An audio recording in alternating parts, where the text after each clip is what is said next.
বেশ অনেকদিন যাবৎ কোথাও বেড়াতে যাওয়া হচ্ছে না। সো ভাবলাম আজকে খালামণিদের বাসায় বেড়াতে আসি। সো আসসালামু আলাইকুম এভরিওয়ান, কেমন আছো সবাই? আশা করি সবাই ভালো আছো অ্যান্ড আমিও ভালো আছি।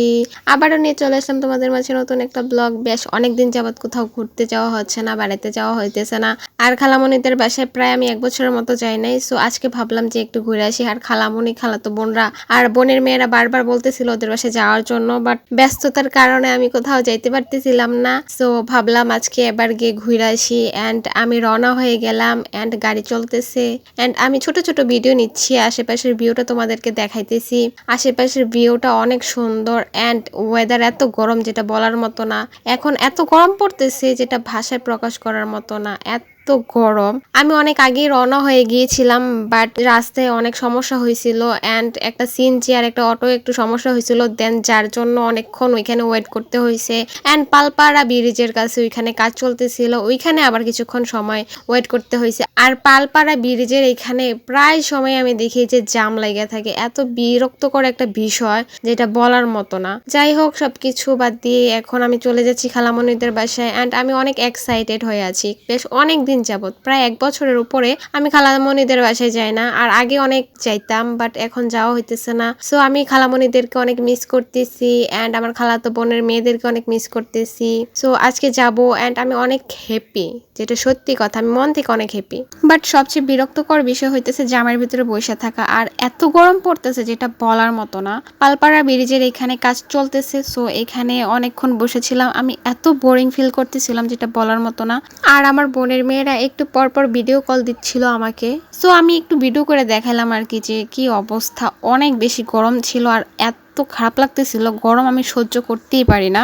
আর আমার থেকেও বেশি আমার বোনের মেয়েরা এক্সাইটেড হয়ে আছে যে আমি কখন যাব অ্যান্ড আমি গাড়ি থেকে নামতে না নামতেই দেখি আমার বোনের মেয়ে আমার জন্য দাঁড়িয়ে আছে অ্যান্ড আমি অনেক এক্সাইটেড হয়ে গেছি খালামণিকে দেখা অ্যান্ড খালামণিও আমাকে দেখে অনেক এক্সাইটেড হয়ে গেছে। আর সত্যি কথা, আমার বোনের মেয়েগুলো অনেক কিউট।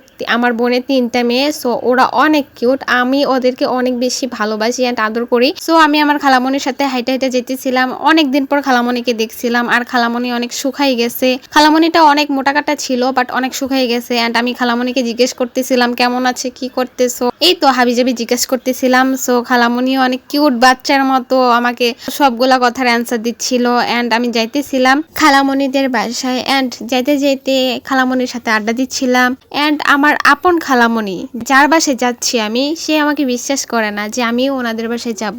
কারণ অনেকবার খালামণি আমাকে বলছে যে ওনাদের বাসায় যাওয়ার জন্য অ্যান্ড যখনই ফোন দেয় না কেন তখনই খালামণি বলে যে খালামণিদের বাসায় যাওয়ার জন্য, বাট আমি যাইতে চাই না। কারণ খালামণিদের বাসায় গেলে খালামণি আমাকে 10 থেকে 15 দিন ছাড়া আসতেই দেয় না। খালামণি বলে যে আজ না কাল, কাল না পরশু, এভাবে করতে করতে 10 থেকে 15 দিন আমাকে রেখে দেয়। তো আমি অনেকবার ট্রাই করছি যে আমি বাসায় চলে আসবো, বাট খালামণি অনেক রাগ করে, তো এই জন্য আর আসা হয় না। আর এই ভয়ে আমি খালামণিদের বাসায় যাইতেই চাই না।